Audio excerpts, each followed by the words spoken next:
Les scientifiques nous rappellent que la vitesse d'extinction de la biodiversité s'est accélérée depuis le début de la révolution industrielle de 100 à 1000 fois.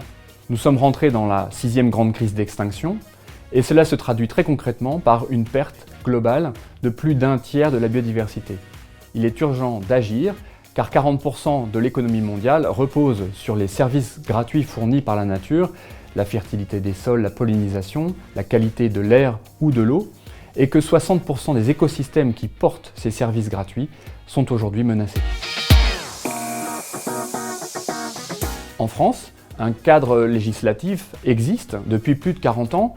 Tout le monde a à l'esprit la loi de 1976, votée à l'unanimité à l'Assemblée nationale, première loi destinée à la protection de la nature, a inscrit dans le paysage législatif le triptyque éviter, réduire, compenser, destiné à équilibrer le développement d'un côté, la restauration écologique de l'autre. L'ambition est d'éviter un maximum d'impact, de réduire les impacts résiduels, et puis bien lorsqu'on n'a pas pu éviter et réduire, faire une compensation qui se traduise véritablement par un gain écologique. Depuis, un certain nombre de textes sont venus compléter ce dispositif législatif, et dernièrement, en 2016, la grande loi de reconquête de la biodiversité a inscrit dans le paysage un certain nombre d'éléments nouveaux.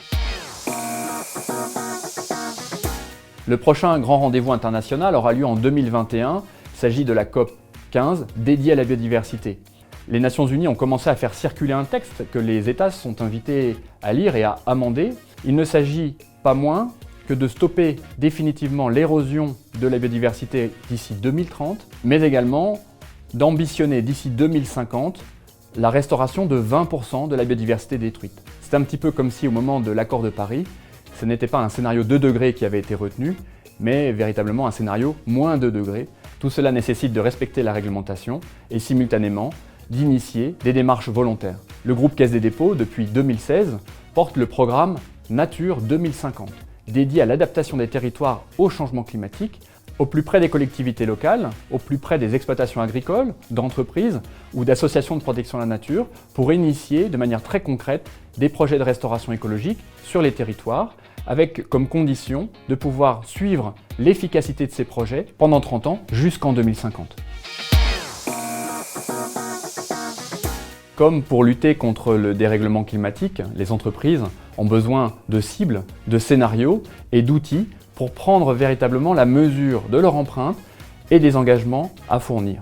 Le groupe Caisse des dépôts s'est appuyé sur la mission économie de la biodiversité pour développer un outil de mesure de l'impact biodiversité, le Global Biodiversity Score. Le GBS s'appuie sur les données fournies par les entreprises pour préciser leur relation aux différentes pressions qui pèsent sur la biodiversité. La fragmentation des terres, le changement d'usage des sols, la pollution, la surexploitation des matières premières. En mesurant leurs impacts sur la biodiversité, les entreprises et les investisseurs vont être en capacité de construire des stratégies compatibles avec les engagements pris au plus haut niveau. Plus nous serons nombreux, plus nous pourrons accompagner la transition. Aussi, nous vous invitons à rejoindre le club des entreprises pour une biodiversité positive, le club B4B+, et à découvrir les 35 propositions présentées par le groupe Caisse des dépôts pour intégrer véritablement la biodiversité dans le plan de relance de l'économie.